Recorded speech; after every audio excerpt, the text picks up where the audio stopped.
안녕하세요. 저는 40대 초반으로 아이 둘을 키우고 있는 돌싱입니다.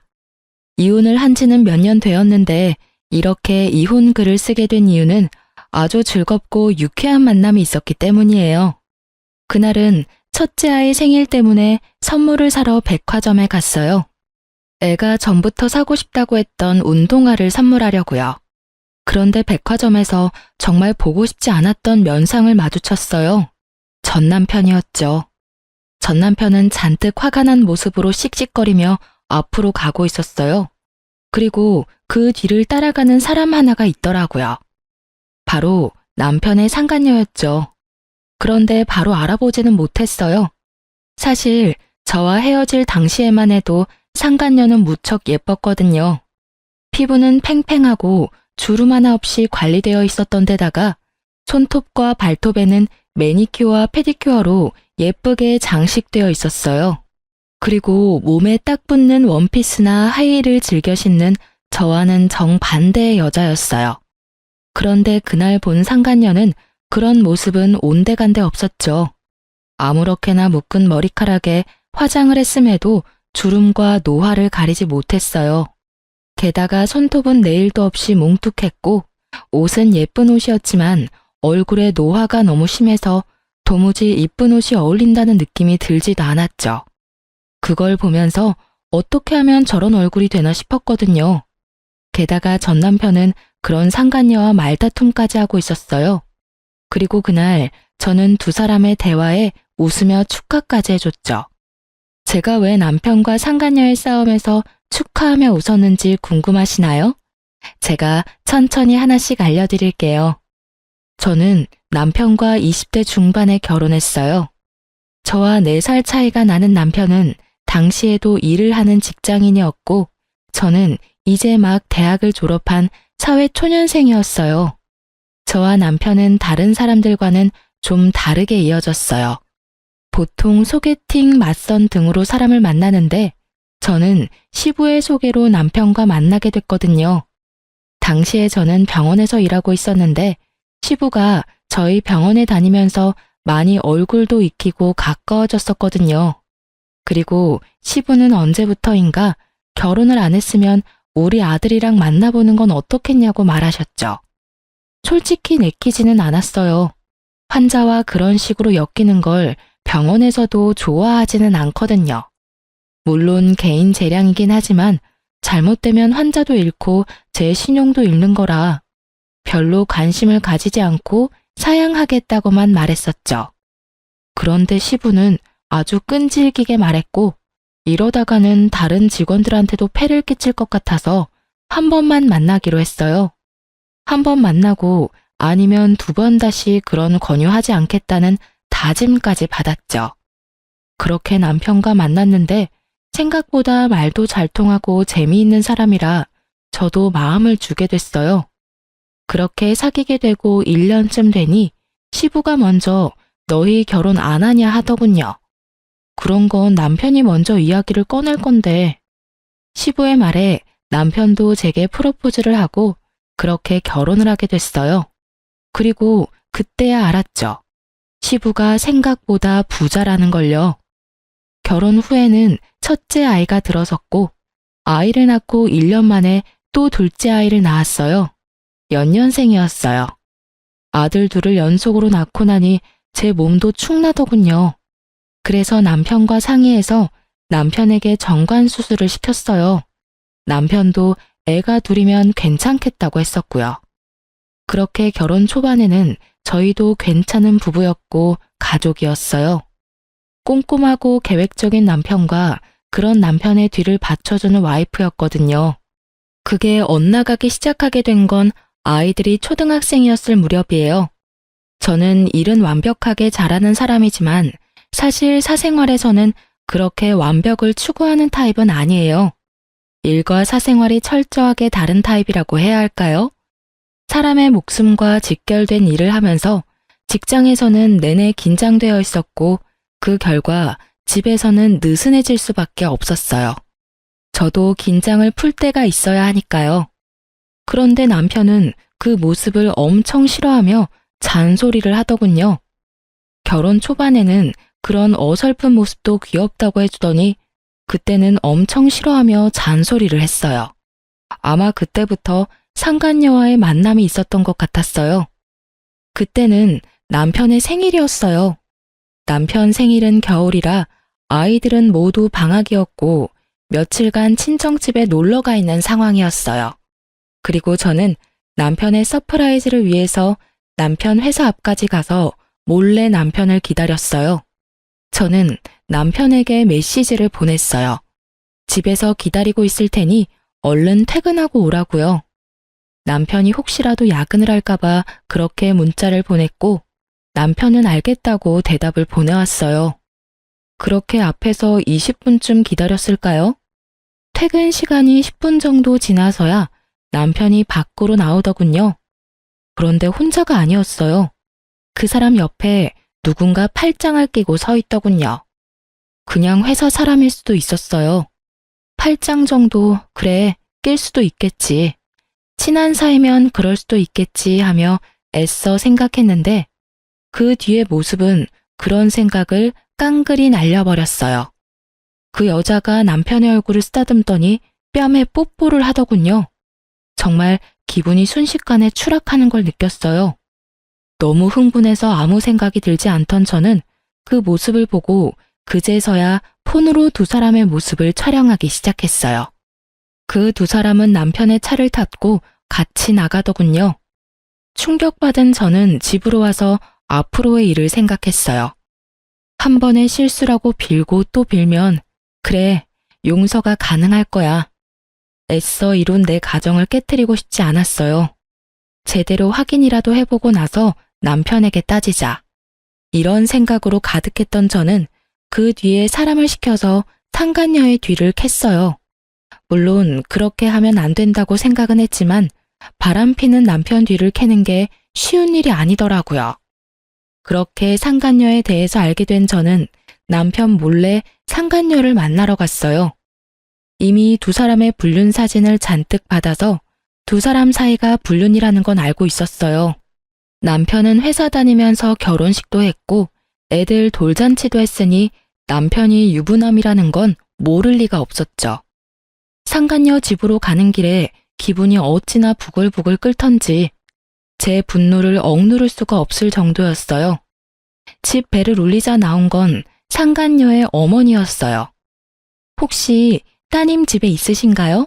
할 이야기가 있어서요. 그런데 누구세요? 따님이 만나고 있는 남자 와이프예요. 그 말에 상간녀 엄마의 얼굴이 확 굳었어요. 그리고는 상간녀가 없다고 하더군요. 없으면 어쩔 수 없네요. 회사에서 이야기하는 수밖에요. 그 말에 상간녀 엄마가 흠칫하더니 돌아서는 제 옷을 붙잡고 들어오라고 하더군요. 들어가니 상간녀가 무척이나 태연하게 소파에 앉아서 TV를 보고 있었어요. 저 알죠? 피해서 다니려면 얼굴도 익혔을 테니까요. 알아요. 그런데 여긴 왜 왔어요? 따져야 될 사람은 내가 아니라 그쪽 남편이겠죠. 내가 누구한테 따지건 그쪽이 관여할 일은 아니죠. 그리고 저의 아들까지 있는 유부남 만난 사람도 잘못은 했잖아요. 왜 본인만 쏙 빠져나가려고 해요? 웃기지도 않네. 이보세요, 아주머니. 아주머니 남편이 그렇게 와이프 싫다고 나한테 온 걸 왜 나를 탓해요? 아주머니를 탓해야지. 그 말을 하며 상간녀가 저를 위아래로 훑어보며 코웃음을 치더군요. 봐요. 세월을 고스란히 맞은 얼굴에 센스 없는 옷. 머리도 질끈 묶어서 수수하기 짝이 없는데 어떤 남자가 그런 여자한테 끌려요? 솔직히 지나가는 남자 100이면 100, 아주머니는 싫다고 할 건데 그 사람이라고 다르겠어요? 그걸 지금 말이라고 해요? 아주 당당하네. 따님을 어떻게 가르쳤으면 불륜을 저지르고도 본처한테 이렇게 당당한 사람으로 키운 거죠? 어머니라면 딸이 잘못된 길로 가려 한다면 말렸어야죠. 우리 애가 뭐가 잘못했어요? 아니, 막말로 우리 딸 혼자서 좋아서 불륜이 됐겠냐고. 그쪽 집 남편도 우리 딸 좋아하니까 그렇게 됐겠지. 그럼 당신이 남편 단속을 잘하던가. 남편 잡아두지도 못하면서 어디 와서 본처 행세야? 자기 모자란 건 생각도 않고 여기 와서 남의 딸한테 뭐라 하는 건지. 당신 여기 온 거 당신 남편이 알고 있어요? 가족들이 단체로 쓰레기네. 딸이 상간녀가 된 게 뭐가 잘못이냐고 할 정도면 그래, 상간녀 되고 싶으면 그렇게 해. 그런데 나 이혼 절대 안 해줄 거야. 둘이서 몰래 만나든 대놓고 만나든 알아서 해. 그런데 그거 알지? 내가 이혼 안 해주면 너는 행복한 상간녀 되는 거고 나는 불행하지만 권리는 다 가진 본처 되는 거야. 내 아들은 그 사람 호적에 들어가고 네 자식은 호적에도 못 올리는 혼외 자식이지. 그 사람은 아줌마랑 이혼하고 저랑 결혼하겠다고 했어요. 이혼하는 건 당신이라고. 나는 그 사람하고 정식으로 재혼할 거야. 그래, 언젠가는 그렇게 해. 근데 그렇게 되기 전까지는 넌 상간녀야. 그리고 그 사람이 욕구 푸는 도구고. 처음이라서 봐주려고 했는데 넌 정말 답이 없네. 저는 그렇게 말하고 일어섰어요.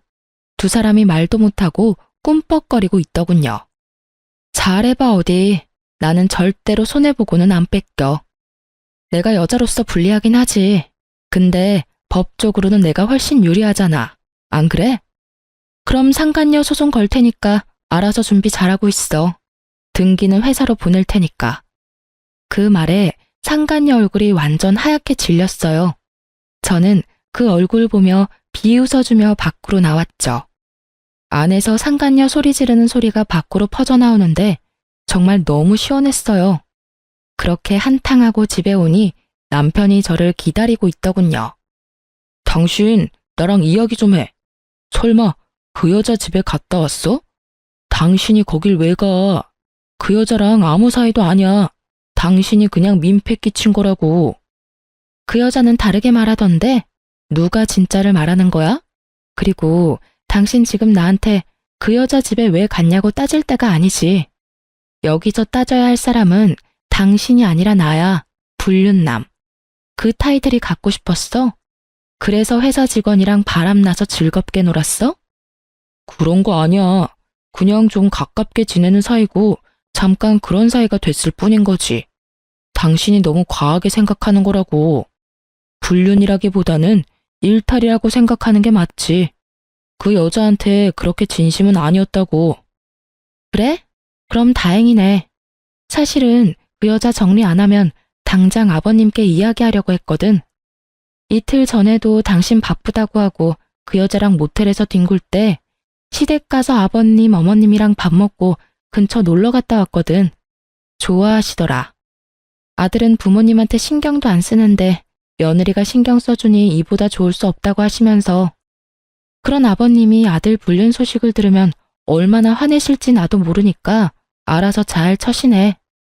그 여자 이름, 주소, 전화번호, 사진 한 번만 더 내 눈에 띄면 그때는 이런 생각하지도 않고 바로 아버님께 다 이야기해버릴 거니까. 당신 진짜 너무하다. 매번 그렇게 아버지 어머니 인질로 내세우면 좋아? 인질? 누가 인질인데? 당신이 그런 짓만 안 했으면 내 행동은 그냥 시부모 생각하는 착한 며느리가 할 행동 아니야? 그리고 경고하는데 상간녀한테 위자료 소송할 거야. 그거 당신이 대신 내주면 나 진짜로 가만 안 둬? 제 말에 남편이 조용해졌어요. 시부는 시끄러운 걸 무척 싫어하시는 분이었거든요. 물론 그보다 더 큰 이유는 우리 집 재정의 거의 대부분을 시부에게 의존하고 있다는 사실 때문에 남편은 시부를 거스를 수가 없는 거예요. 결국 남편은 상간녀를 정리하기로 했어요. 제가 보는 앞에서 두 사람은 헤어지기로 하고 각서를 쓰고 확답까지 받았어요. 그렇게 표면적으로는 평화가 찾아왔지만 남편은 여전히 저를 피하고 있었어요. 저도 남편에 대한 신뢰가 바닥나 버렸어요. 집안은 내내 아슬아슬하게 굴러갔어요. 그래도 가정은 지켜냈다는 생각은 들었어요. 그 이후로 저는 상간녀에게 위자료 소송을 걸었어요. 등기는 회사로 보냈죠.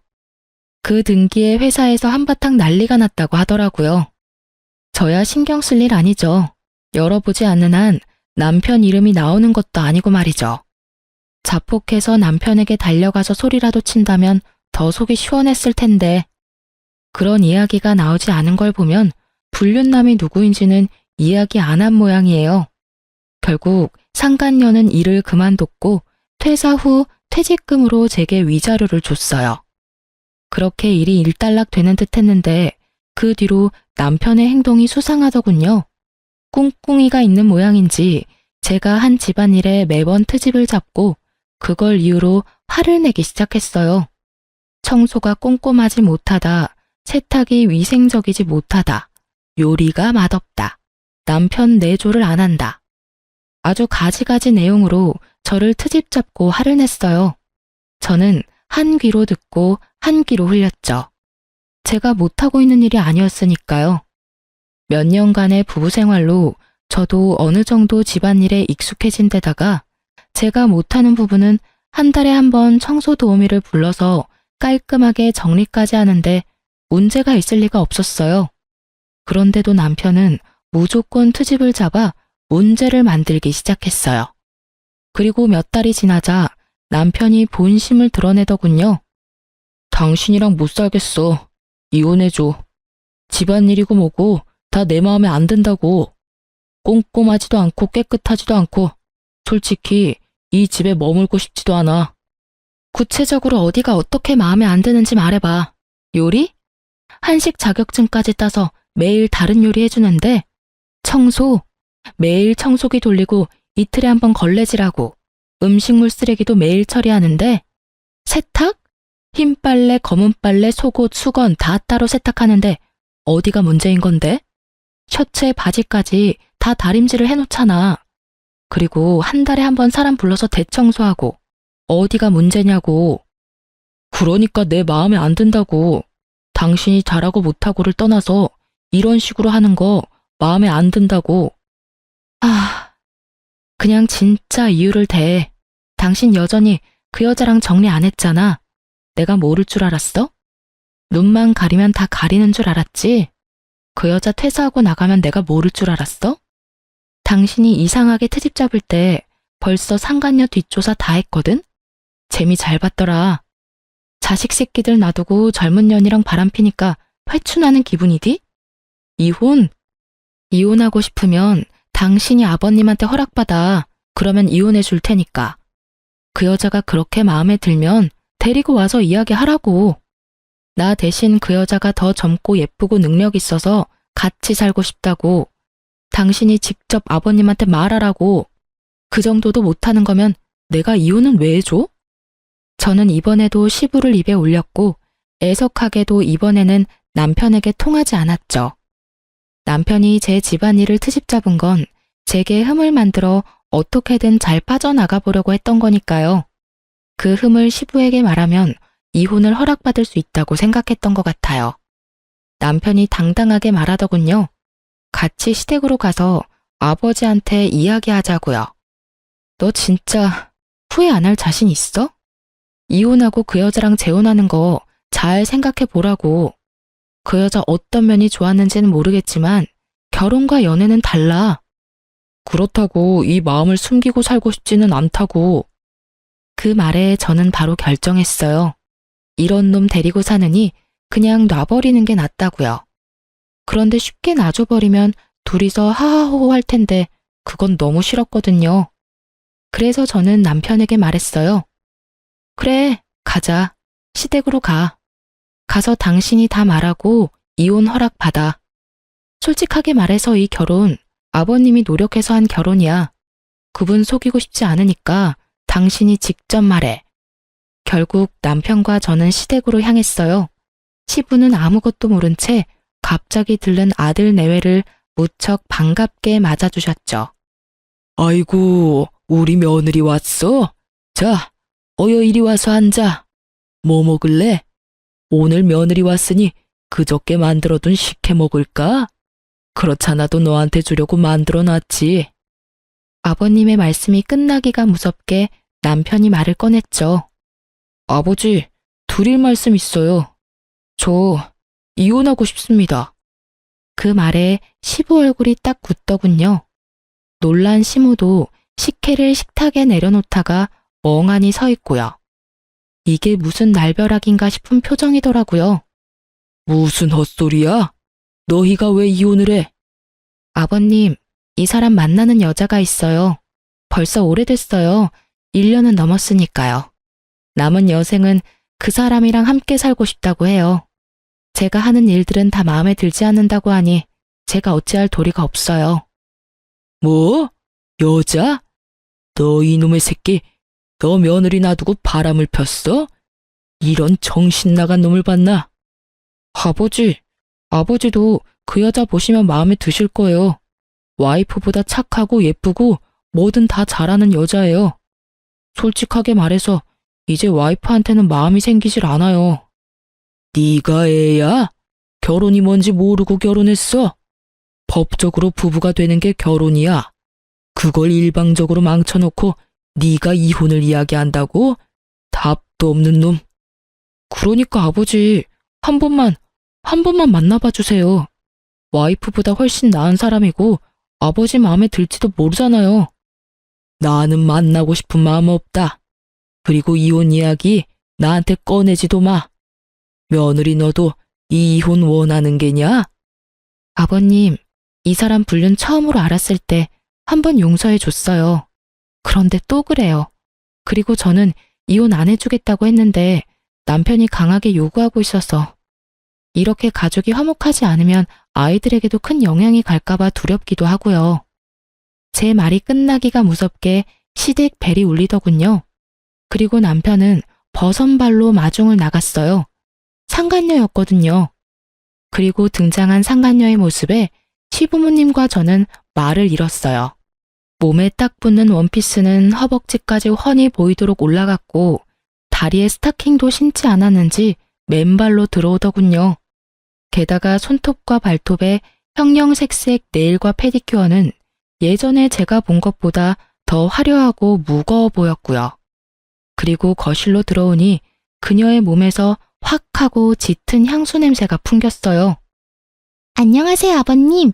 처음 뵙겠습니다. 아주 씩씩하게 인사를 하는 상간녀를 보는 남편도 살짝 당황한 눈치였어요. 어른을 보러 오는 자리에 그런 차림이 그다지 좋지 않다는 걸 모르는 듯 하더군요. 그저 아름답고 예쁘게 자신을 포장하기만 된다고 생각하는 듯 아주 예쁘고 아름답고 비싸게 자신을 포장했더라고요. 아버님, 어머님, 비록 저는 오빠와는 늦게 만났지만 정말로 좋은 가정을 꾸릴 수 있을 거라고 생각해요. 저기 있는 여자는 성격도 나쁘고 집안일도 못해서 매번 오빠에게 혼만 나는데도 절대로 이혼 안 해주겠다고 하더라고요. 정말 얼마나 이기적인 사람인지. 걱정 마세요. 저와 오빠가 결혼하면 제가 내조는 확실하게 할 테니까요. 그래서 아가씨가 우리 며느리보다 낫다고? 그럼요. 어디로 보나 제가 더 괜찮지 않나요? 자기 관리도 못하고 집안일도 안 하는 여자보다는 제가 오빠에게 더 잘 어울린다고 확신해요. 게다가 저 여자는 저희 집에 찾아와서 막무가내로 오빠와 이혼 안 해주겠다며 저를 상간녀라고 욕하고 때리기까지 했거든요. 없는 이야기를 만들어내는 상간녀를 보니 화가 나기보다는 한숨만 났어요. 이 여자는 대체 왜 이렇게 지레만 밟을까 싶었죠. 정말로 저런 여자랑 결혼하고 싶어서 며느리랑 이혼을 하고 싶다고? 시부가 남편에게 물었어요. 남편이 우물쭈물하더니 그러더군요. 아버지, 모자란 점이 있으면 가르치면 되고 부족한 점은 채우면 되잖아요. 제가 이 여자를 좋아해요. 그러니까 제발 인정해 주세요. 이혼 제발 허락해 주세요. 그 말을 듣던 시부는 속이 타는지 식혜를 들고 입으로 가져갔어요. 그런데 한참을 마시지를 않고 있더니 갑자기 식혜를 남편과 상간녀에게 뿌려버리더라고요. 다들 갑작스러운 상황에 깜짝 놀랐어요. 이게 뭐야? 아버지, 왜 이러세요? 너 이제부터 우리 집 자식 아니다. 저런 근본도 없는 여자를 데려와서 뭐라고? 이혼을 허락해줘? 네가 정신이 나갔나 보구나. 그런 놈한테는 매가 답이지. 너한테 눈깔 있으면 좀 봐라. 저 여자 어디가 며느리보다 낫다고 말하는 거야? 그치만 아버지. 어른들 집에 오면서 피부는 훤히 드러내고는 냄새는 또 얼마나 나냐. 늙은 노인들 집에 오려니 냄새 날까봐 그리 팍팍 양념을 줬어. 저런 모자란 여자를 우리 집 며느리로 받으라고? 내 눈에 흙이 들어와도 절대 안 돼.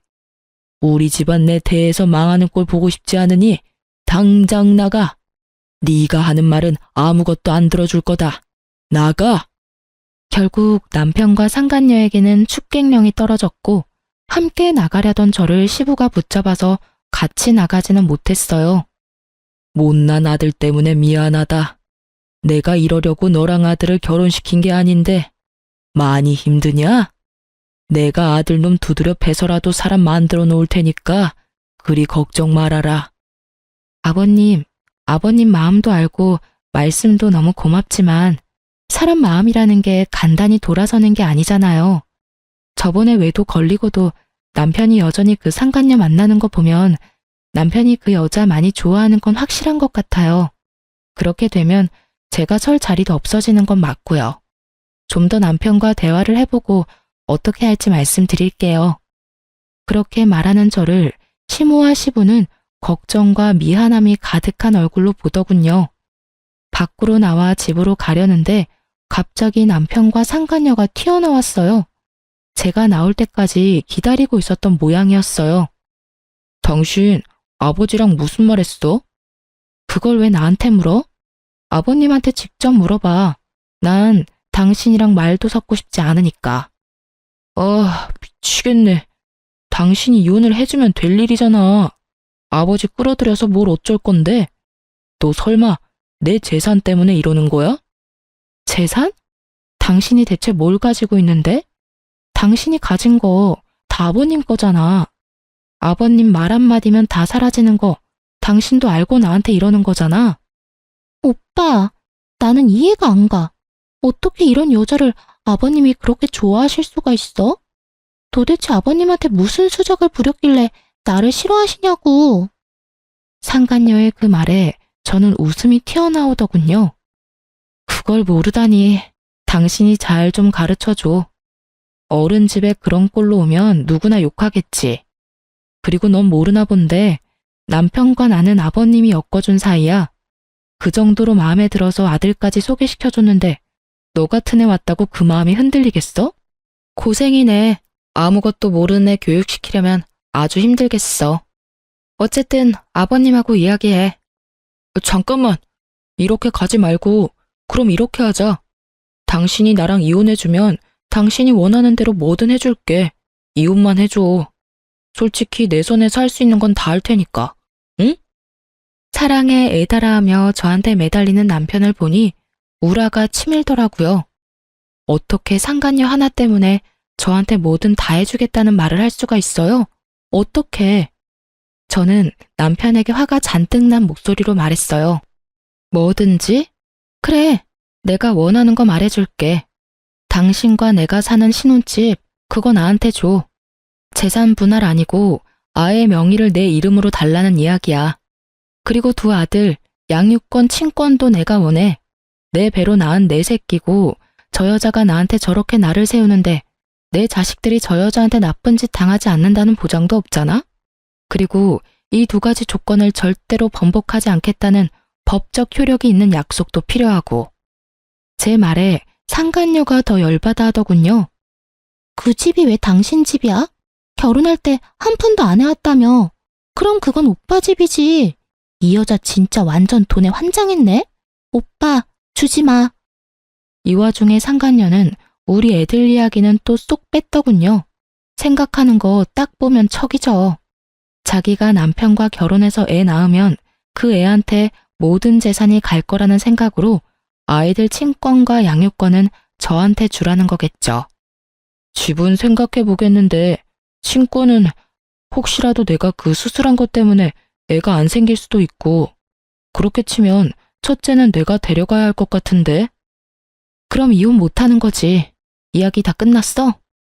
제가 강경하게 나가자 남편이 잠깐 고민하는 듯 하더니 결국 알겠다고 하더군요. 알았어. 그렇게 하지. 집은 당신 명의로 돌려줄 테니까 나중에 다른 소리 하지 말고. 그거야말로 내가 원하던 바야. 줬다가 뺐지나 마. 오빠, 그 집 주면 어떡해. 그럼 우린 어디서 살아? 괜찮아. 집 얻을 돈은 있고, 무엇보다 아버지가 우리 결혼 허락해주면 그것보다 더 좋은 집 해달라고 하면 되지. 저 집도 아버지가 해준 거거든. 솔직히 내 돈 한 푼도 안 들어갔으니까 아까울 것도 없어. 그 말 들으면서 웃음이 어찌나 나는지, 시부가 무슨 생각으로 두 사람을 허락해줄 거라고 생각하는지 그 이유를 모르겠더라고요. 첫 만남 자리에서 식혜까지 뒤집어 쓰고 시부에게 호통까지 들었으면서 마지막까지 본인들의 행복한 미래를 낙관적으로 생각하는 게 너무 어이없었어요. 하지만 이혼해주기로 한 이상 저는 더 이상 관여할 필요 없는 사람이죠. 그렇게 저는 남편과 이혼을 했어요. 이혼하기 직전에 집 명의부터 옮기고 이혼하면서 아이들 친권도 제 앞으로 다 돌려놨어요. 남편과 제가 이혼한 후 전 남편은 홀가분한 마음으로 상간녀와 결혼을 하려고 시댁에 들렀다고 하더군요. 하지만 시부가 그 여자랑 결혼하면 집안 재산은 전부 사회 기증하겠다고 하니 두 사람 다 놀라서 물러갔다고 하더라고요. 시부에게 직접 들었거든요. 시부는 제가 이혼을 결심했다는 걸 알고서 한 번 시댁으로 부른 적이 있었어요. 그때 시부가 알려줬어요.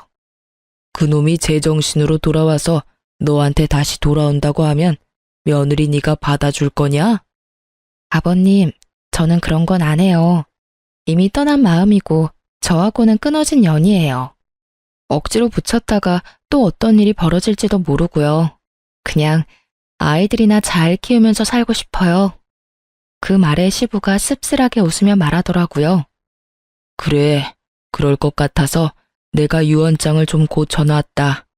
그놈이 제정신 차리고 그 여자랑 안 만나고 있으면 내 재산 조금은 물려줄 것이고 여전히 그 여자랑 만나면 한 푼도 남기지 않겠다고 말이다. 그리고 대신 네 아이들, 내 손주들 앞으로만 유산 물려줄 생각이다. 그건 괜찮겠지? 아버님 재산이고 아버님 거예요. 이혼하고 떨어져 나간 며느리 자식들까지 신경 안 써주셔도 돼요.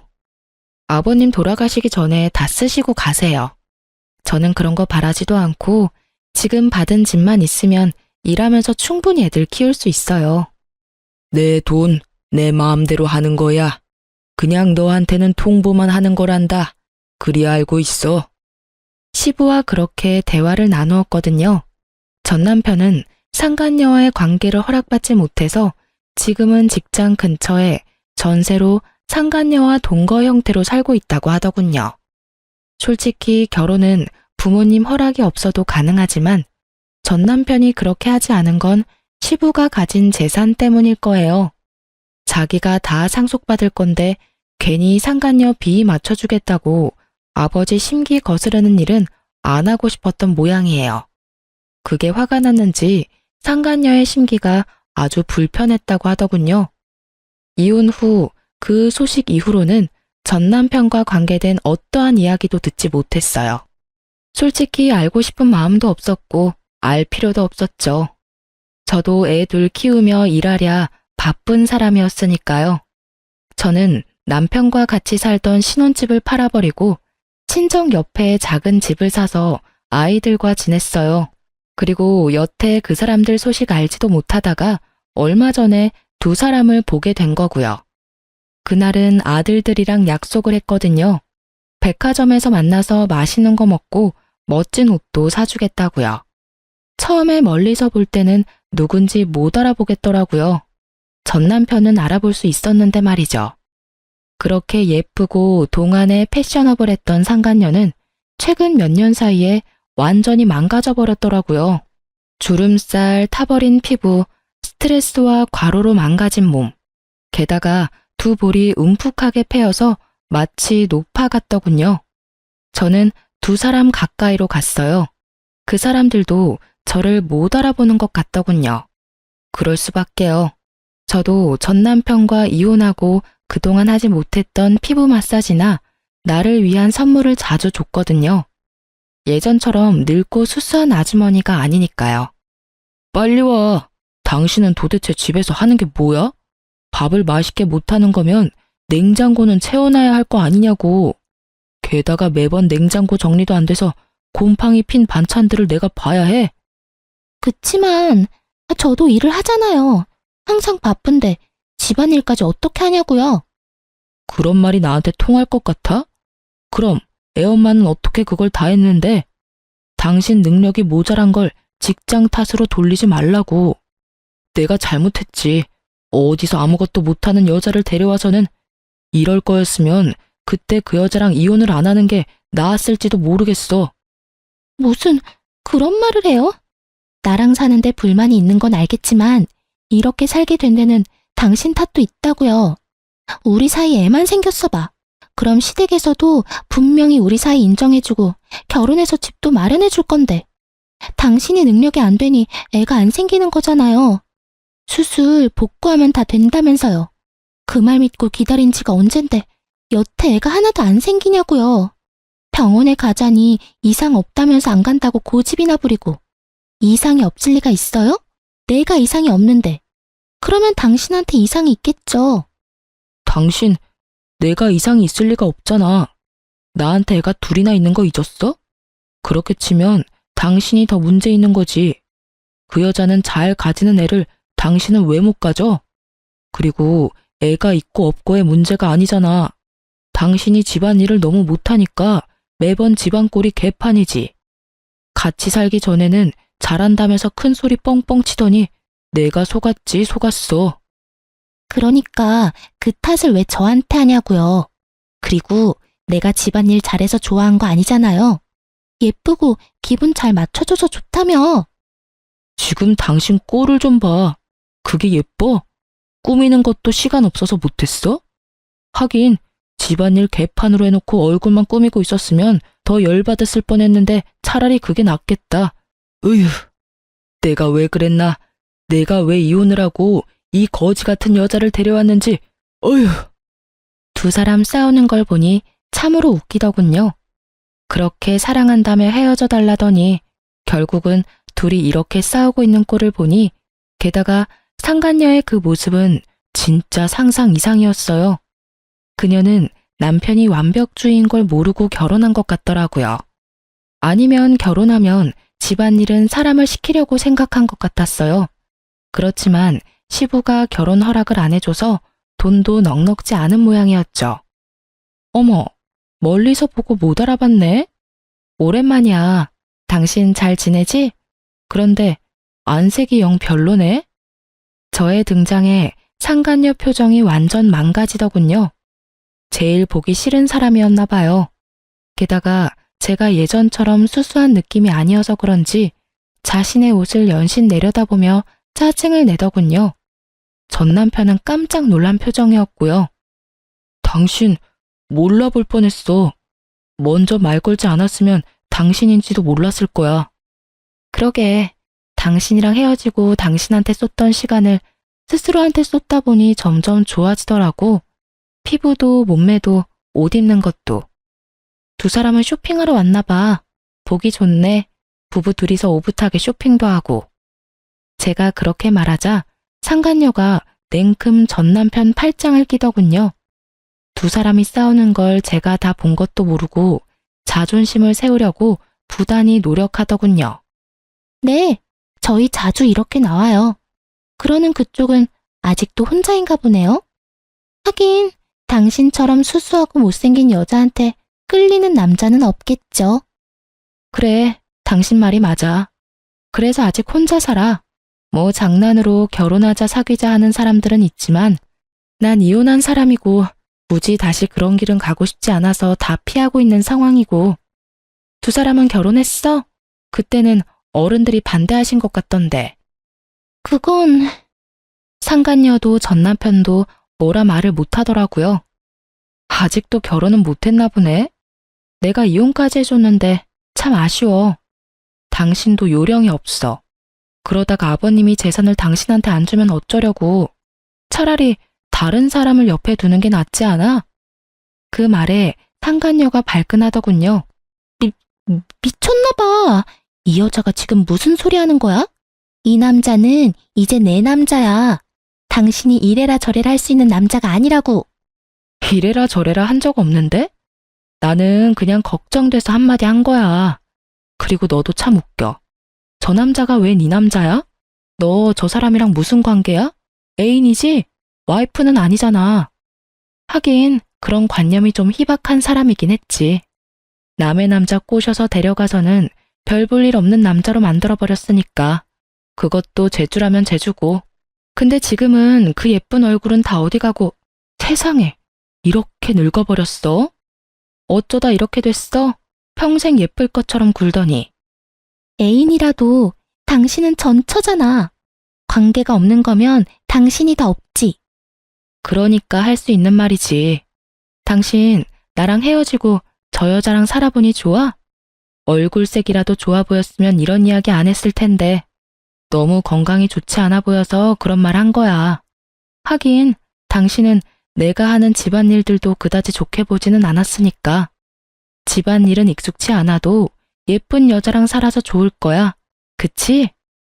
전 남편은 뭐라 말도 못하고 한숨만 푹푹 내쉬고 상간녀는 저를 향해 한껏 적대심을 드러내며 소리 지르더군요. 이 여자가 무슨 소리 하는 거야? 우리 이제 곧 결혼할 거야. 아버님만 허락해주면 지금 당장이라도 결혼할 거라고. 그러니까 아버님을 어떻게 설득할 건데? 여태까지 결혼 허락도 못 받은 주제에 내가 모를 줄 알았어? 너 시댁 갈 때마다 퇴짜 맞는다며? 그래도 안 떨어져 나가는 거 보면 두 사람 사랑 진짜 대단하다, 그치? 두 사람 다 그런 몰골로 돌아다녀도 좋을 만큼 사랑하는 거면 됐어. 당신 그만해. 너도 그만하고. 둘 다 사람 많은 데서 큰 소리 내서 싸우지 마. 싸우긴 누가 싸워? 나는 당신 축하해 주려는 거야. 그 여자를 사랑한다며 헤어진 당신이 나랑 살 때보다 불행해 보여서 축하해 주고 싶었거든. 아까 둘이 싸울 때부터 다 봤거든. 두 사람이 행복하게 잘 살았으면 축하해 줄 생각도 없었을 텐데 두 사람이 불행해 보이니까 도리어 축하해 주고 싶은 마음이 드는 거 있지? 다른 사람 불행하게 만들고 너희들끼리 재미 보면 내 마음이 어땠겠어? 그런데 둘이 이렇게 나쁜 걸 보고 나니 마음이 한결 편해지고 이제야 두 사람 인정해주고 싶은 마음이 들어서 두 사람 함께 살고 있는 거 축하해? 그런데 찐사랑은 찐사랑이네. 그렇게 싸우고 지지고 볶으면서도 헤어지지 않는 거 보면 앞으로도 쭉 그렇게 살아. 저는 그렇게 축하해주고 백화점으로 총총총 걸어갔어요. 상간녀가 분해서 악소리를 지르고 짜증내는 걸 다 듣고 있었어요. 그리고 멀리서 아들들이 보이더군요. 아들들은 전 남편 자기 아버지가 있는 걸 확인하고도 가까이 올 생각을 안 하더군요. 첫째가 저한테 핀잔을 줬어요. 엄마, 괜찮아? 저런 사람들이랑 엮이지 말라고 했잖아. 엄마만 상처받는다고. 이제야 겨우 정상으로 돌아오고 있는데. 우리 아들, 엄마 걱정했어? 근데 너희 아버지 너무 안색이 안 좋아 보여서 말을 걸어버렸어. 너희도 인사하지 그랬어? 우리더러 저런 사람한테 인사하라고? 싫어. 어디 가서 소문이라도 나면 어떡해? 바람 피우고 이혼한 아버지 있다는 이야기 하는 것보다 차라리 아버지 돌아가셨다고 하는 게 나아. 둘째가 그렇게 이야기하는 걸 보니 참 만감이 교차하더군요. 어쩌다 아버지를 이렇게 싫어하게 됐나 싶었죠. 그러곤 아이들과 식사하러 갔죠. 애들을 보면서 그런 생각이 들었어요. 부모가 아이들에게 인정받지 못하는 게 가장 비참한 거 아닌가 하고요. 본인은 그런 걸 모르고 있겠지만 그 뒤로 전 남편에게 전화가 간간히 왔지만 다 무시했어요. 어떤 이야기이든 저한테 도움되는 일은 아닐 테고 이렇게 이혼한 마당에 안부 인사하러 전화하지는 않을 테니 말이죠. 게다가 여태껏 연락 한 번 없다가 연락 오는 것도 수상쩍은 일이긴 하잖아요. 귀가 더럽혀지기 전에 차단한 거예요. 이혼 글을 쓰면서도 그때의 상간녀 모습이 떠오르네요. 예쁜 얼굴과 미모가 천년만년 갈 것처럼 굴던 상간녀가 완전히 망가져 있는 걸 보니 세월 앞에 장사 없다는 말이 실감나기도 했죠. 그 두 사람을 마주치고 나서는 아주 작게 남아있던 응어리도 싹 다 사라진 기분이 들었어요. 그래서 글을 쓰게 된 거고요. 제 글을 읽고 즐거우셨으면 좋겠어요. 저 정말 즐거운 마음으로 글을 썼거든요. 남의 눈에 눈물 나게 만들면 본인 눈에는 피눈물 난다는 걸 상간녀가 몸소 실천해줘서 참 기쁘고요. 읽어주셔서 정말 감사합니다. 그리고 즐거운 하루 보내세요.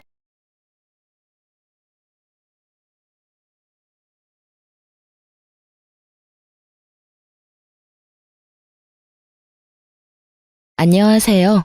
저는 결혼 10년 차 올해로 42살 되는 여자입니다. 남편은 저와 동갑입니다. 저희에게는 아주 사랑스러운 4살 공주님이 있어요.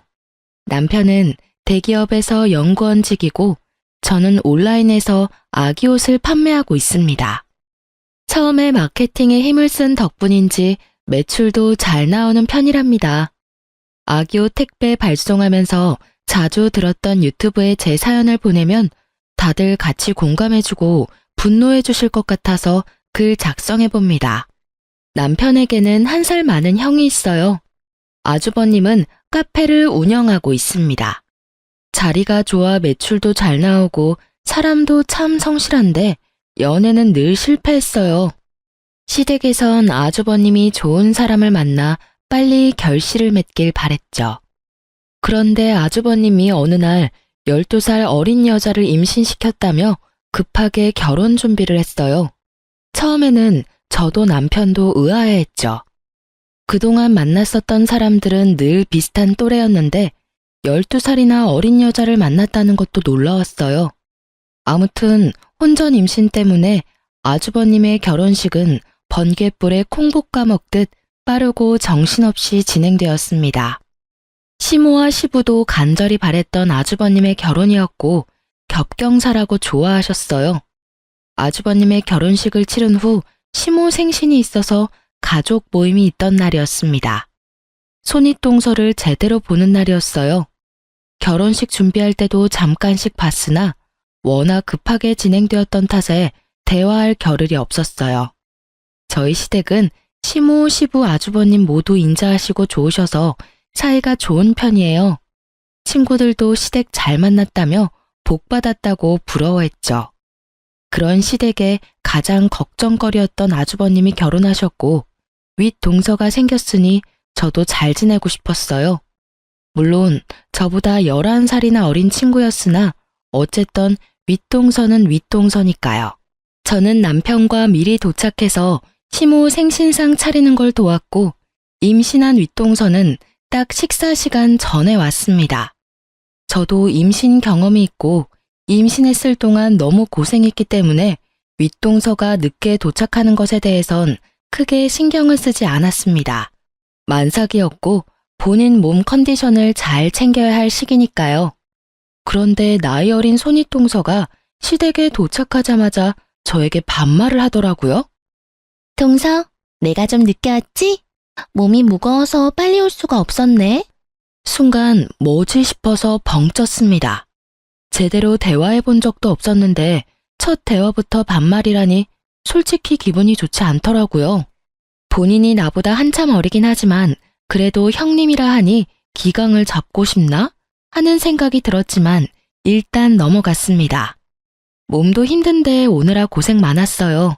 지금 음식 준비는 다 되었으니 소파에 앉아서 쉬세요. 음식 준비하느라 고생 많았어. 나는 좀 앉아 있을게. 아, 네. 쉬고 있으세요. 저와 남편은 음식 차리는데 정신이 없었고 아주버님은 형님 옆에서 시중 드느라 바빴죠. 남편과 주방에서 음식 퍼서 식탁에 나르고 있는데 남편이 저에게 조용히 말했습니다. 아니, 아무리 손윗동서라도 나이 차이가 있는데 보자마자 반말이야? 형님이라 이거야? 형님 노릇하고 싶나 보지. 솔직히 좀 어이가 없긴 했는데 뭐 일단 냅둬. 만삭이라 몸도 힘들 테고 늙은 아랫동서가 이해해야지. 참나, 좀 마음에 안 드네. 남편도 어린 형님의 태도에 기분이 좋지 않은 듯 했죠. 식사가 시작되고 도란도란 앉아서 이런저런 얘기를 하고 있는데 갑자기 저에게 물 심부름 시키더라고요. 동서, 나 물 좀 가져다 줘. 목이 좀 타네? 아, 잠깐만요. 여기요. 물 너무 미지근하다. 얼음물 없어? 얼음물은 없고 정수기에서 냉수 다시 떠서 드릴게요. 동서, 갈비 너무 맛있다. 나 갈비 조금만 더 가져다 줘. 이거 많이 했나? 남아있으면 나 좀 싸줄 수 있어? 계속 앉아서 이거 줘라 저거 줘라 하는 행동에 시모와 시부도 뭔가 난감한 표정이었고 남편은 도저히 못 참겠는지 결국 한마디 했습니다. 형수님, 제 와이프가 아랫 동서이긴 하지만 나이 차이가 많이 나는데 반말은 좀 아니지 않나요? 자주 만나서 친한 사이도 아니고 결혼식 때도 잠깐밖에 못 봐서 오늘이 거의 처음 보는 날이나 다름없는데 초면부터 반말은 좀 아닌 것 같네요. 제가 듣기가 거북해요. 아무리 손이 동서여도 맞존대 해주셨으면 좋겠어요. 그리고 반찬 심부름은 형 시키면 되지. 제 와이프 그만 부려먹었으면 좋겠네요. 와이프 일찍 와서 음식 준비하느라 이제 겨우 앉아서 밥 먹고 있는 거예요. 그리고 형이 와이프 챙겨야지 누가 챙겨? 아, 그렇네. 내가 와이프만 챙기느라 재수씨를 신경 못 썼네. 재수씨 미안해요. 이제 내가 할게. 그래 아가. 둘째가 손아래 똥서지만 나이 차이가 있으니 맞존대가 좋을 것 같다. 그래야 서로 대하기도 편할 것 같고 우리도 듣기가 좀 더 나을 것 같아. 남편의 말에 어린 형님은 마음에 들지 않는지 입이 삐죽 나왔고 시모도 그렇게 하는 게 좋을 것 같다며 거들었습니다. 분위기가 조금 다운되는 것 같았지만 저는 기분 좋았죠. 그래도 어색해진 분위기를 풀기 위해 노력했어요. 어서 형님이랑 친해져야겠다. 어서 식사들 하세요. 형님, 갈비 싸드릴 테니까 이따 꼭 챙겨가세요. 우리 둘째 아기가 윗동서 들어왔다고 살뜰하게 잘 챙겨주네. 보기 좋네. 둘이 잘 지내봐. 네, 어머니. 형수님, 얼굴 푸세요. 그렇게 기분 나쁜 얘기 드린 것도 아닌데. 계속 기분 나쁜 티를 내고 있던 윗동서는 애써 괜찮은 척 했죠. 아, 그냥 갑자기 속이 안 좋아져서 그런 거예요. 기분 나쁘긴요. 맞는 말이죠. 식사 마치셨으면 거실에 가서 쉬고들 계세요. 과일이랑 생일 케이크 꺼내서 갈게요. 그렇게 첫 가족 모임은 어색하게 끝났습니다. 첫 모임부터 강렬한 인상을 줬던 어린 형님을 만난 후 평온했던 시댁에 범상치 않은 사람이 들어왔구나 싶었어요. 주문이 많이 밀려서 정신없이 택배 포장하고 있던 어느 날 모르는 번호로 전화가 왔습니다. 여보세요? 동서 나야. 바빠? 통화 가능해? 바로 형님이었죠. 서로 번호 교환은 안 했었는데 아주버님께 물어봤는지 연락이 왔더라고요. 맞존대 하자는 말은 싹 잊었는지 여전히 반말하며 아랫사람 대하듯 말하더라고요. 아, 예, 형님. 어쩐 일이세요? 신랑한테 물어보니까 동서가 아기옷 쇼핑몰 한다고 하더라고. 네, 맞아요. 이제 우리 콩콩이도 곧 태어나는데 옷이 별로 없어서. 마침 동서가 그쪽 일도 하니까 우리 애기 옷 좀 챙겨줘. 베네 저고리도 한 개 더 필요하고 애기 내복도 좀 줘. 그리고 외출복도 몇 개 있으면 좋다던데. 어이가 없었습니다. 다짜고짜 전화와서 아기 옷을 달라뇨. 게다가 저는 신생아 옷은 판매하지 않거든요. 저희 딸아이 또래 옷만 취급하고 있어요. 형님, 저 신생아 옷은 안 해요. 우리 아린이 또래 옷만 판매해요. 그리고 콩콩이는 아들이잖아요. 남자아이 옷은 떼어와도 소량으로만 떼어오고요.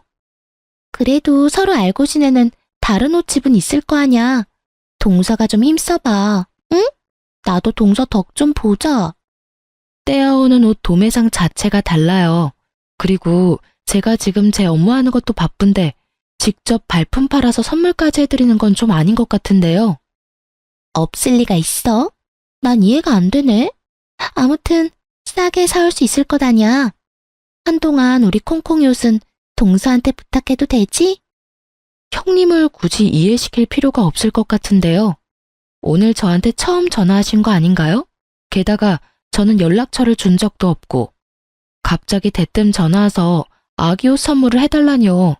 솔직히 좀 당황스러워요. 그리고 저 지금 일하는 중이거든요. 아무튼 나는 필요한 거 얘기했으니까 끊을게.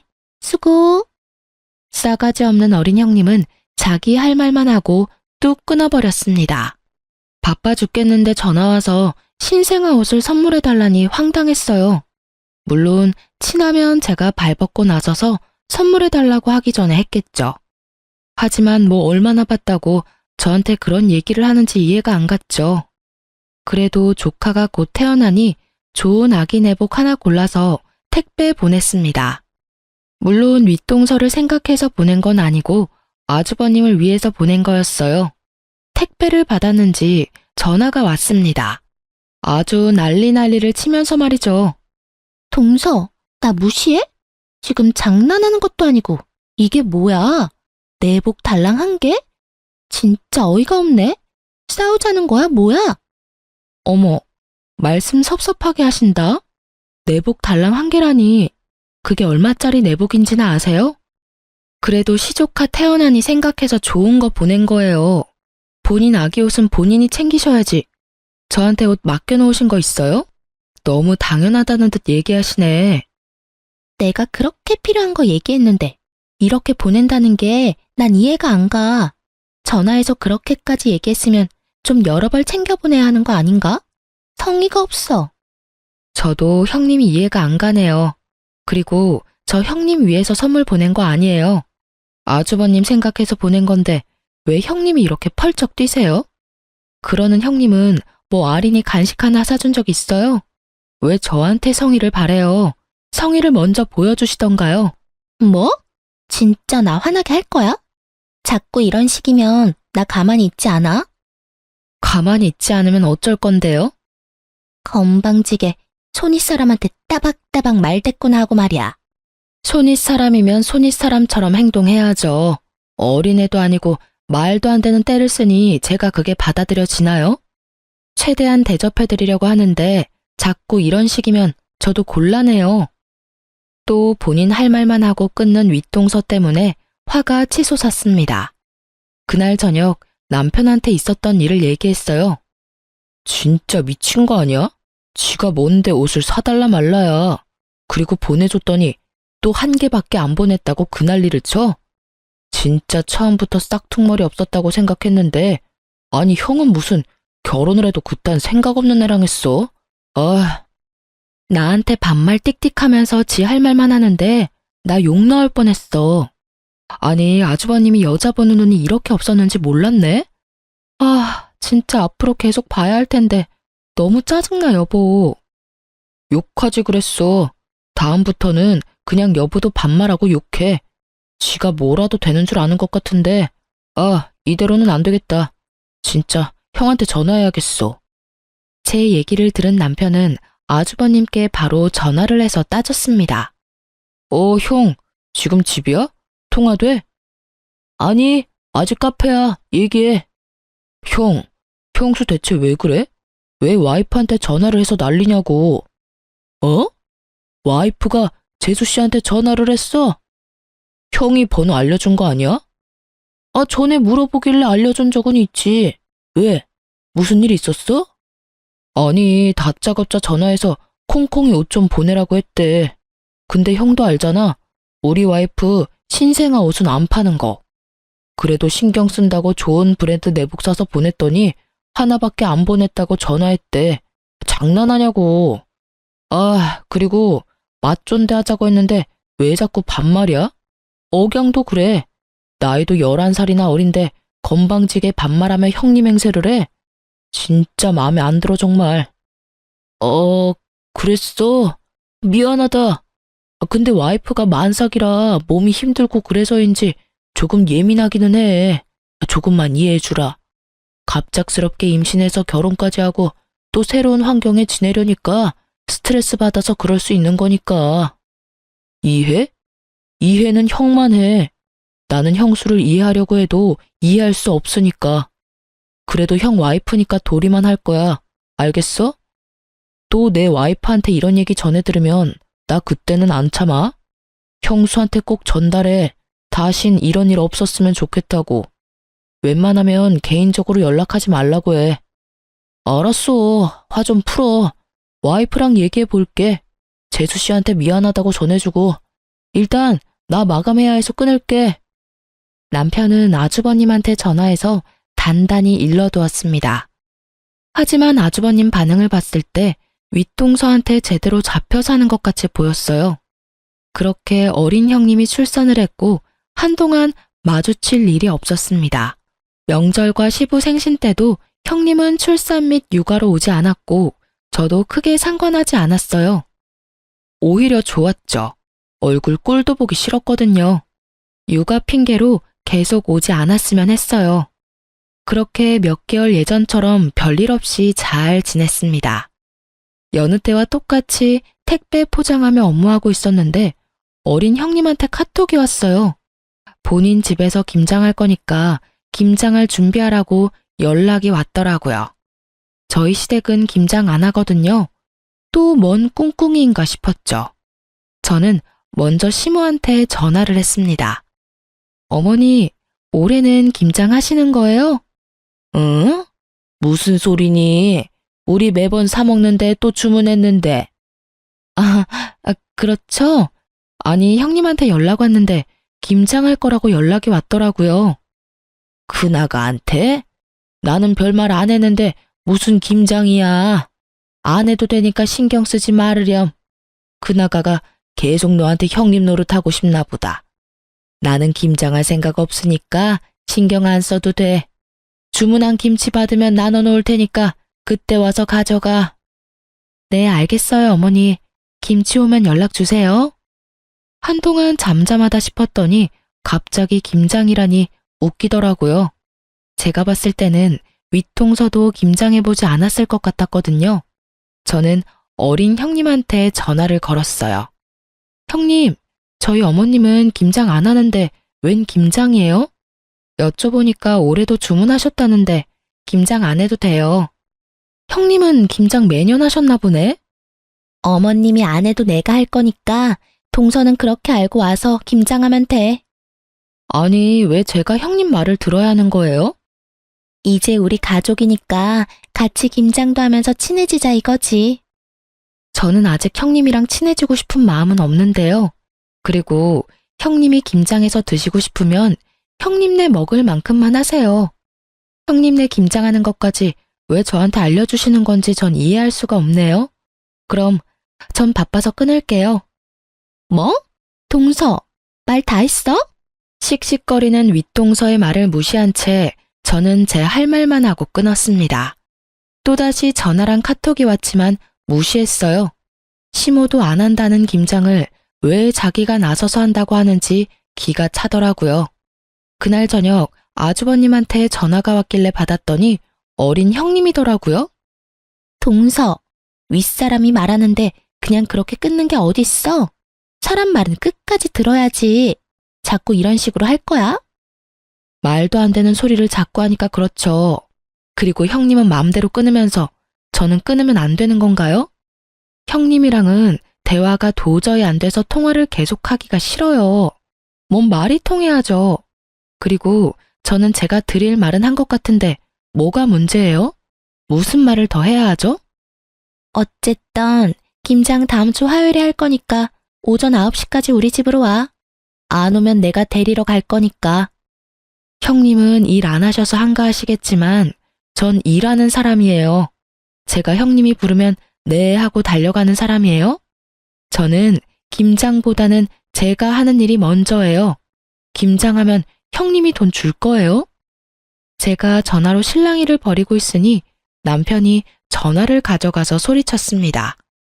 형수님, 도대체 뭐 하시는 거예요? 제가 뭘 어쨌다고 그래요. 동서한테 김장하러 오라고 한 게 잘못된 일인가요? 아니, 그러니까 웬 김장을 하냐고. 우리 어머니도 안 하는 김장을. 이제 개인적인 연락 다신 하지 마세요. 한 번 더 쓸데없는 일로 전화하면 형수랑 형 번호 차단할 겁니다. 남편이 나서줘서 전화는 끊었지만 화가 가라앉지는 않더라고요. 아주 괘씸하고 얄미운 어린 형님을 그냥 두고 볼 수는 없었어요. 여보, 계속 이렇게 하면 안 되겠어.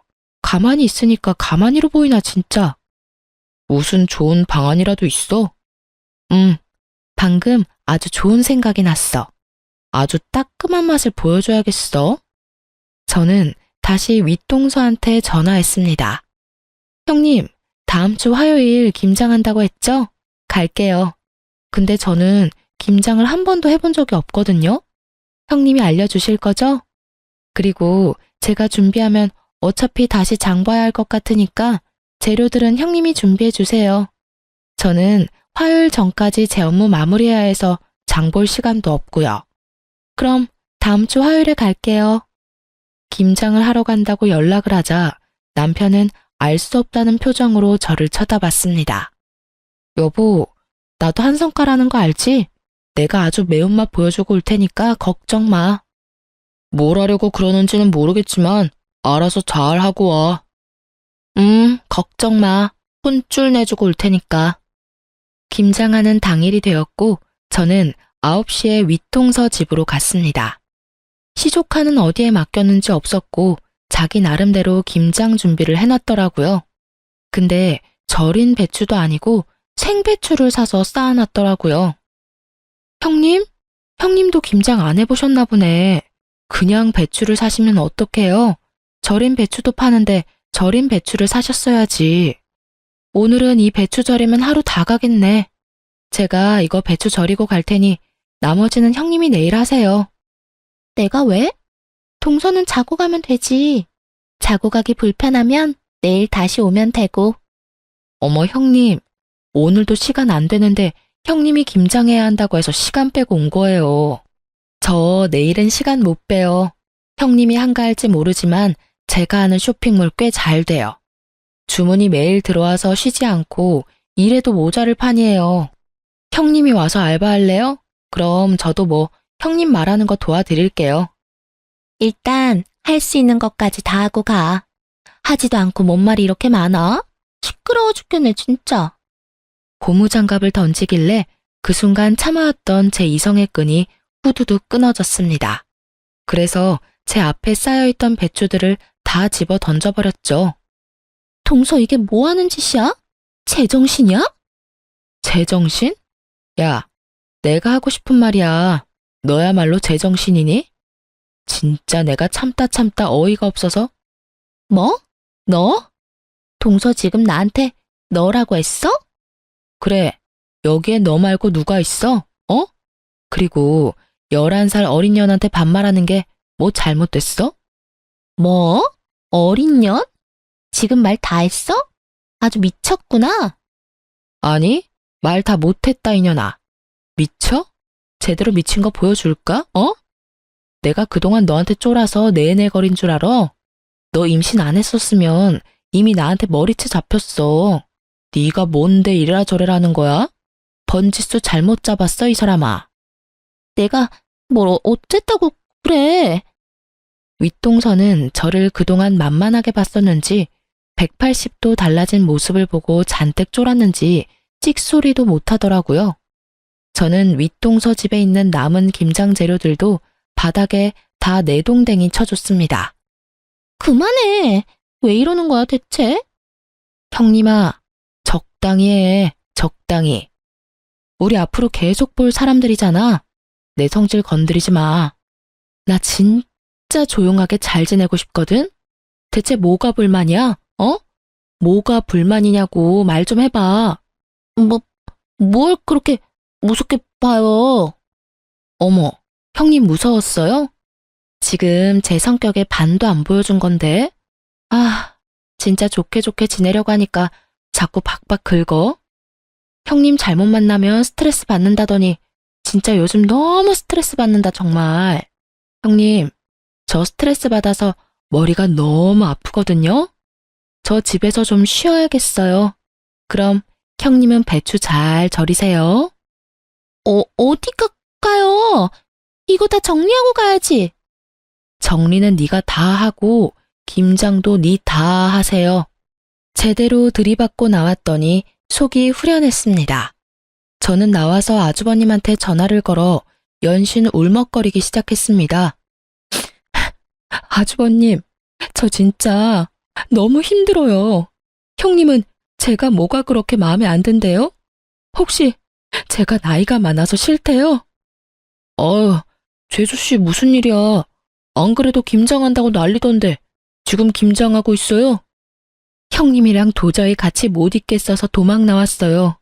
제가 뭘 그렇게 잘못한 건지 너무 속상하네요. 저 진짜 형님이랑 잘 지내고 싶었거든요. 근데 형님은 왜 이렇게 저를 괴롭히는지 모르겠어요. 미안해요. 내가 미안해. 미안하다는 말밖에 해줄 수 있는 말이 없네. 아주버님이 미안해 하실 건 아니죠. 아무튼 속상해서 전화했어요. 잘했어요. 어서 집에 가서 쉬어요. 집에 가서 와이프한테는 다시 한번 얘기할게요. 아주버님한테 전화해서 호되게 당한 척, 피해자인 척 했죠. 그날 집에 맥주 잔뜩 사가서 남편이랑 맥주 파티를 했습니다. 남편도 아주 잘했다고 엄지를 세워줬죠. 그 뒤로 윗동서한테 연락이 안 왔습니다.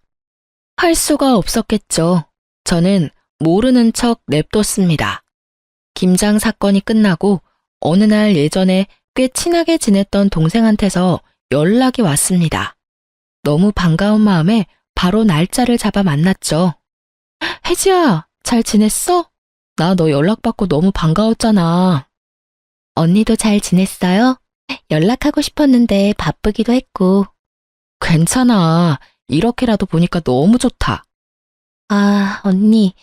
근데 나 언니한테 할 말이 있는데.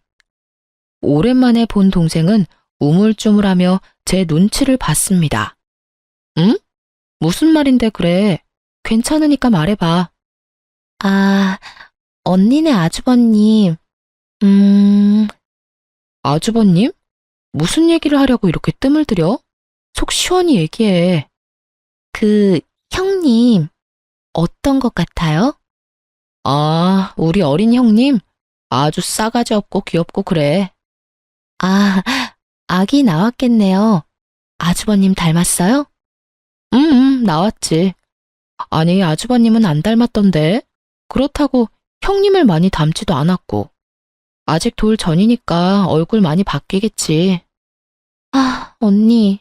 그 형님이란 사람 사실 제가 알던 사람 같거든요? 어? 그걸 네가 어떻게 알아? 언니, 저 친오빠 있는 거 알죠? 그 형님이란 여자가 우리 친오빠 예전 여자친구였어요. 뭐? 그 여자 결혼 전에 이 남자 저 남자 후리고 다니면서 돈 뽑아먹고 다녔어요. 우리 오빠한테도 그랬고. 그러다가 어떤 돈 많은 건달 같은 남자랑 만나서 결혼한다고 난리를 치더니 갑자기 헤어졌다는 거예요. 그러고 나서 얼마 안 있다가 언니네 아주버님이랑 결혼한 거예요. 나도 언니 인스타그램 사진 보고 긴가민가 해서 우리 오빠한테 보여줬는데 그 여자 맞대요. 아주버님 연애 완전 짧았다면서요? 윗동서는 아주버님 만나기 전 경력이 아주 화려했더라고요. 너무 충격적이었죠.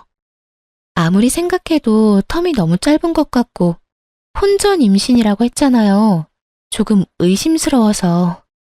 그때 여자의 촉이라고 할까요?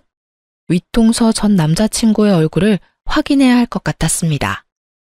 혜지야, 그 건달 같다던 남자 얼굴 사진 없어? 있으면 좀 보여줄 수 있니? 아, 잠깐만요.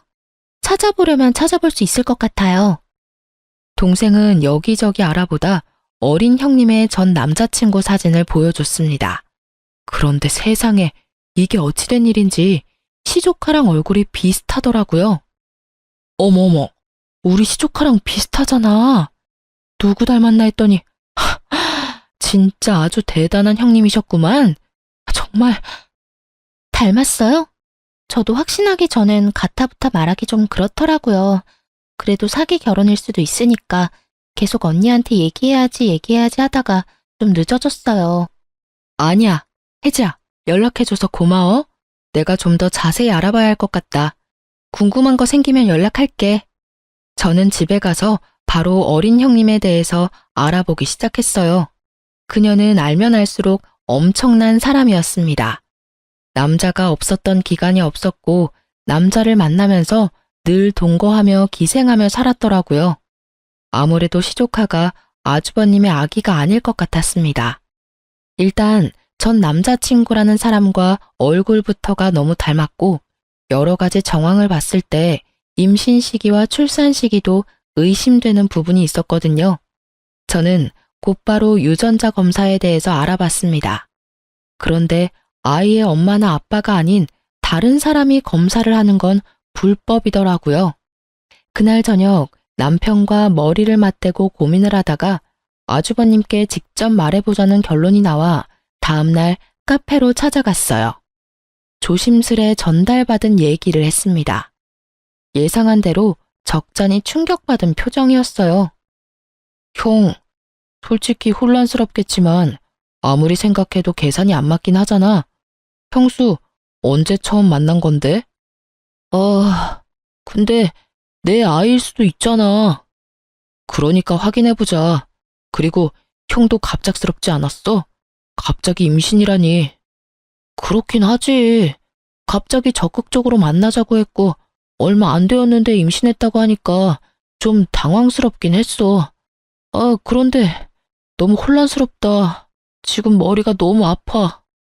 아주버님, 솔직히 임신했다고 하지 않았으면 아주버님도 그렇게 결혼 서두르지도 않았을 거 아니에요.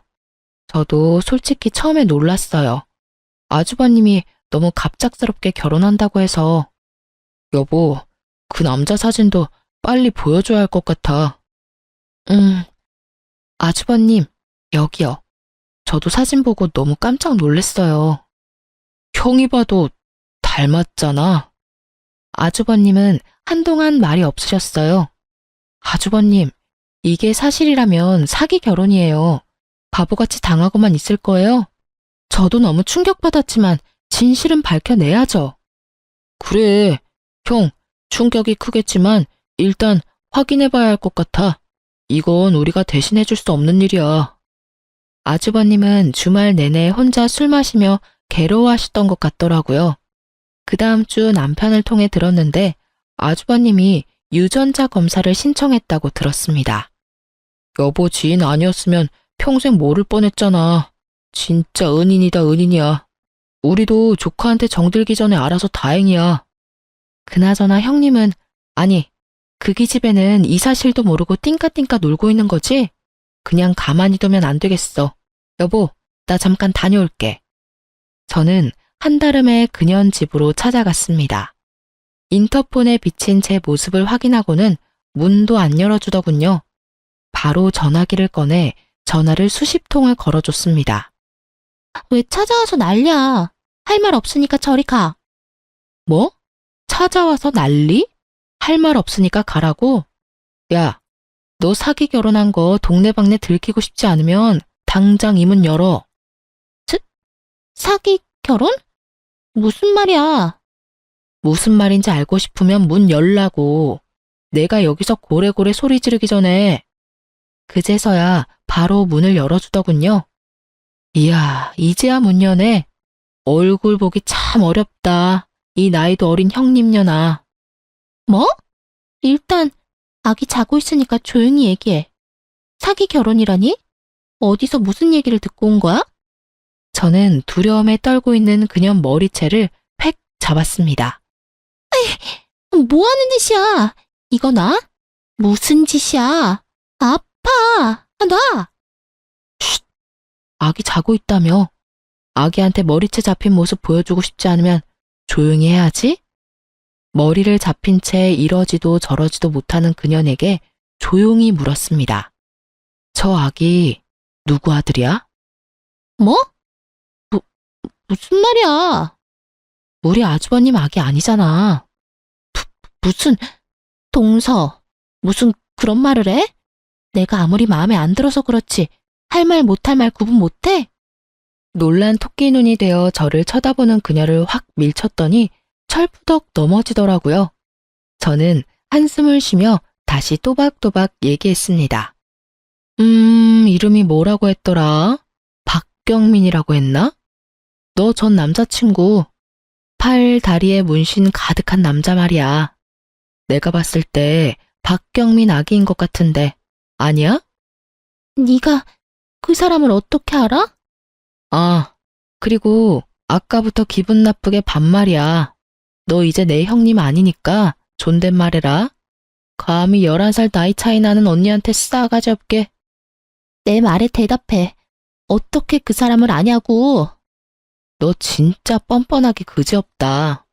우리 순진한 아주버님을 꼬셔서 결혼까지 하고 아주 대단하다. 게다가 손윗동서 노릇까지 하고 싶었어? 너 언제까지 그렇게 살 수 있을 것 같았어? 이제 끝났어, 너. 아주버님 유전자 검사 신청하셨다는데 알고 있나 몰라? 뭐? 유전자 검사? 그게 무슨 말이야? 너는 양심이라는 게 없니? 우리 시조카가 왜 이렇게 닮은 사람이 없나 했는데 그 박경민이란 사람 참 많이 닮았더라. 되게 신기하지? 나 사진 보자마자 너무 놀랬잖아. 아니야. 그 사람 아기 아니야. 아니라고 말했잖아. 그건 결과 나오면 알게 될 것 같고 이제 여기서 내쫓길 일만 남았는데 짐 좀 미리 싸둬. 대체 나한테 왜 그래? 왜 그러긴 내가 묻고 싶어. 우리 아주버님한테 왜 그랬니? 참, 너 나랑 친한 지인 오빠랑도 만났었다고 하더라. 얘기 들어보니 그 남자도 너한테 당한 게 많다던데. 인생 왜 그렇게 살았어? 언니가 안타까워서 그래. 이렇게 다 돌려받을 텐데 평소에 좀 착하게 살지 그랬어. 어린 형님은 씩씩거리며 저를 노려보기만 했어요. 아무튼 우리 이렇게 둘이서 볼 날은 오늘이 마지막인 것 같은데 잘 가시고 다신 보지 말자. 행실 좀 똑바로 하고 다니고 나 갈게. 저는 그렇게 그녀에게 시원하게 한 방 날리고 나왔습니다. 아주버님은 유전자 검사 결과가 나올 때까지 집에 안 들어가셨다고 해요. 아, 당연 그녀의 연락도 전부 씹었다고 하더라고요. 일주일도 안 돼서 유전자 검사 결과가 나왔고 당연히 아주버님 유전자와 불일치였죠. 아주버님은 배신감에 치를 떨었고 시댁도 발칵 뒤집어졌어요. 미안해.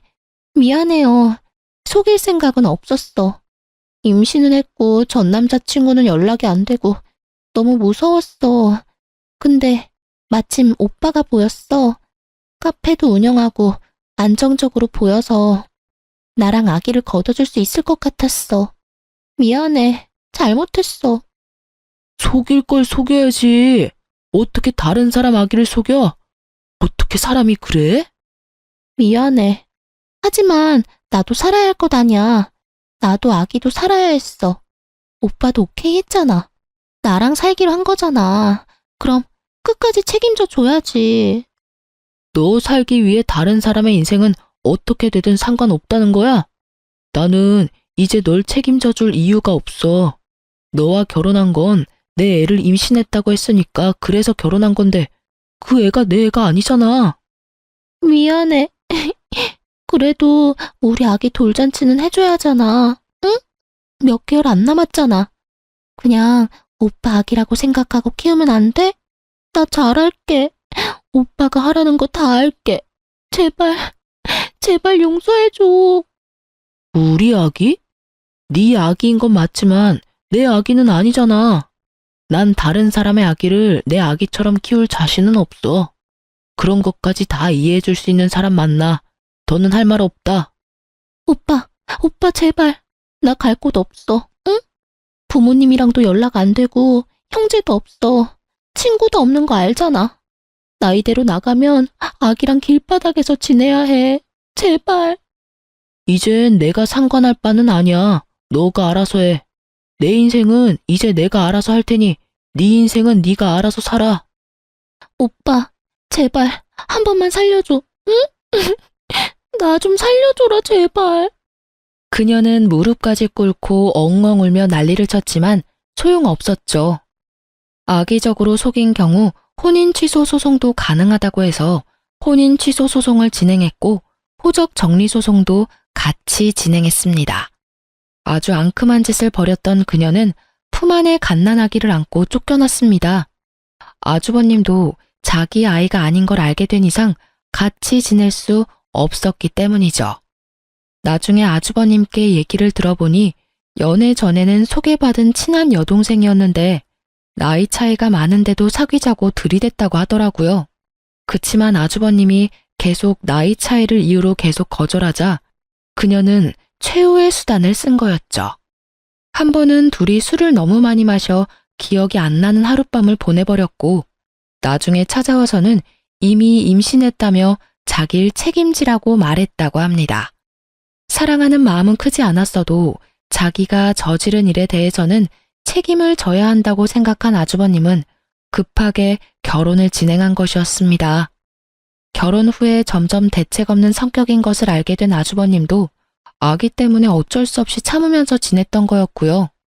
다른 사람의 아기를 임신해서 모르는 척 뻔뻔하게 결혼식까지 올리고 나한테 손윗동서 노릇까지 하고 싶었던 그녀는 결국 쓸쓸히 쫓겨났습니다.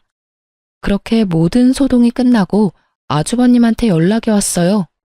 재수씨, 고마워. 덕분에 진실을 알게 되었어. 그동안 내가 너무 바보같이 굴어서 답답했지. 재수씨한테 무례하게 할 때도 내가 아무 말도 못하고 가만히 있고. 생각해보니 내가 재수씨한테 미안한 게 많은 것 같아. 아무튼 잘 끝나게 되어서 다행이에요. 마음고생 많으셨을 텐데 잠시 여행이라도 다녀오세요. 기분 전환이라도 하는 게 좋을 것 같아요. 그렇게 아주버님은 운영하시던 카페를 잠시 매니저한테 맡기고 휴식을 취하는 기간을 가지셨습니다. 나중에 들은 얘기로는 그녀가 결국 헤어진 전 남자친구를 찾아갔다고 들었는데 갑자기 아기를 데리고 온 그녀를 반갑게 맞이해 줄 리가 없었죠. 그 자리에서 매몰차게 또 차이고 근처 미혼모 시설 찾아서 들어간 것 같더라고요. 소문으로는 학교 근처 분식집에서 아르바이트하며 지내는 것 같았습니다. 그녀가 맨몸으로 쫓겨난 이후에는 저는 시댁과는 예전처럼 큰 소리 나는 일 없이 잘 지내고 있어요. 시모와 시부는 저를 더더욱 좋아해주고 잘 챙겨주십니다. 남편은 뭐 말할 것도 없죠. 아주버님은 계속 너무 미안해하고 면목없어 하는데 사실 아주버님 잘못이 아니잖아요. 아주버님도 피해자라 안쓰러운 마음뿐이었습니다. 저희 가족은 이번에 청약 당첨된 아파트에 입주하게 되어서 이사 준비를 시작했어요. 아주버님은 사죄의 의미로 세탁기, 건조기, 냉장고까지 선물해 주셨습니다. 다시 예전처럼 화목하고 행복해져서 너무 즐겁게 지내고 있어요. 제가 운영하는 아기옷 쇼핑몰은 여전히 잘 되고 있습니다. 어쩌다 생긴 어린 형님 때문에 스트레스도 참 많이 받았지만 지금은 너무 행복한 날들만 가득하네요. 다시는 그녀를 제 인생에서 마주칠 일이 없었으면 좋겠습니다. 남은 속이지 않고 착하게 지냈으면 하는데 그 성격 변하지 않겠죠? 제 긴 이야기 재미있게 들어주셨나요? 사기 결혼이니 유전자 검사니 모두 드라마 속에서나 나오는 얘기인 줄 알았는데 제 가까운 곳에서도 그런 일이 일어났다니 정말 아직까지도 믿기지가 않습니다. 혹시 여러분도 너무 드라마 속 허황된 얘기라고 생각하지 마시고 의심이 갈 때는 유전자 검사 한 번쯤 받아보는 것도 좋을 것 같아요. 서로 확실한 게 좋은 게 아니겠어요? 지금까지 제 사연 잘 들어주셔서 감사합니다. 감기 조심하시고 모두 좋은 일들만 가득하길 바랄게요. 좋은 하루 되세요.